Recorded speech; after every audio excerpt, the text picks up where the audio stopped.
கிச்சனில் பொங்கலுக்குள்ள குழம்பெல்லாம் எப்படி செய்கிறதுன்னு பார்க்க போகிறோம். முதல்ல கத்திரிக்காய் குழம்பு எப்படி செய்கிறதுன்னு பார்ப்போம். அதுக்கு தேவையான பொருட்கள்: கத்திரிக்காய் ஒரு 1/4 கிலோ வாங்கிட்டு இந்த மாதிரி 2ஆக நறுக்கி அதை இந்த மாதிரி கீறி வச்சிடணும். அதுக்கப்புறம் புளி கொஞ்சோண்டு ஊற வச்சு ரெடியாக வச்சுக்கணும். அதுக்கப்புறம் ஒரு கை சின்ன வெங்காயம் நறுக்கி வச்சுக்கணும். ஒரு தக்காளி ஸ்லைஸ் பண்ணி வச்சுக்கணும். தாளிக்கிறதுக்கு கருவேப்பிலை,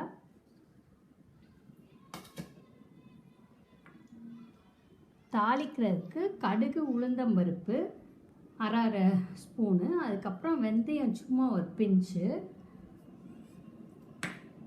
உப்பு தேவையான அளவு, எண்ணெய், அதுக்கப்புறம் மிளகாப்பொடி, குழம்பு மிளகாப்பொடியும், அதுக்கப்புறம் அது 3 ஸ்பூன், அதுக்கப்புறம் கொஞ்சம் 4 வெங்காயமும், அதுக்கப்புறம் கொஞ்சோண்டு அரை ஸ்பூன் சீரகமும் இந்த மிளகாப்பொடியோடு சேர்த்து அரைச்சா குழம்பு நல்லா திக்காக நல்லாயிருக்கும். அடுப்பை ஆன் பண்ணி ஒரு குழிக்கரண்டி எண்ணெய் ஊற்றுறோம். எண்ணெய் காய ஊற்றி கடுகு, இந்த வெந்தயம் கடுகு உளுந்தம்பருப்பை போட போகிறோம்.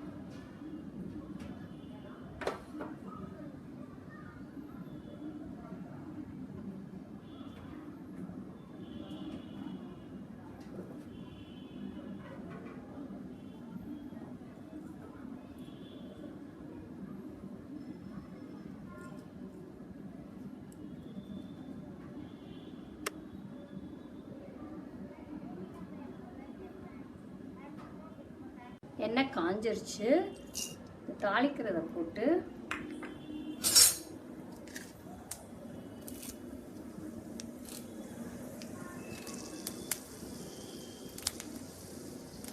முதல்ல வெங்காயத்தை போட்டுருவோம்.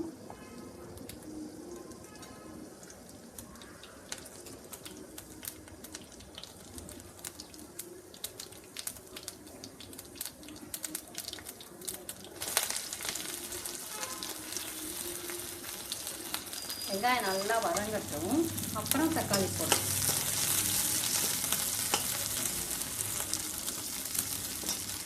அது வதங்கிறதுக்குள்ள இந்த மிளகாப்பொடியும் இந்த வெங்காயத்தையும் மிக்சியில் அரைச்சிக்கலாம். பண்ணி கொஞ்சோண்டு உப்பு போட்டால் அது சீக்கிரம் வதங்கும்.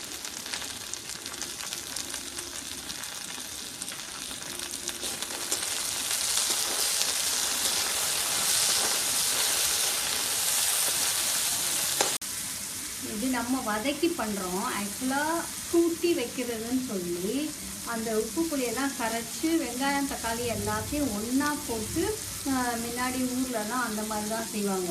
கூட்டி வைக்கிற குழம்புன்னு செய்வாங்க.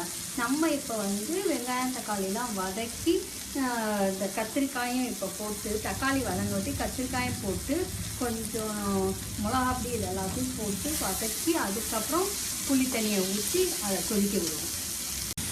தக்காளியும் நல்லா வதங்கிடுச்சு. இப்போ கத்திரிக்காயை ஆட் பண்ணி நல்லா திறக்கணும்.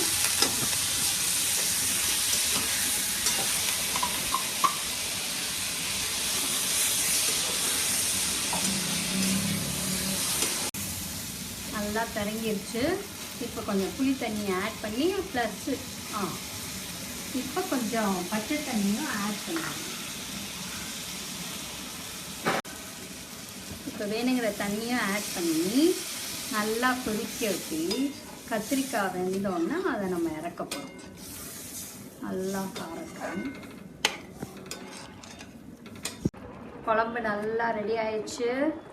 சுவையான கத்திரிக்காய் குழம்பு ரெடி ஆயிடுச்சு. இந்த வீடியோ உங்களுக்கு பிடிச்சதுன்னா லைக் பண்ணுங்கள், ஷேர் பண்ணுங்கள், சப்ஸ்கிரைப் பண்ணுங்கள், பெல் பட்டனை ப்ரெஸ் பண்ணுங்கள்.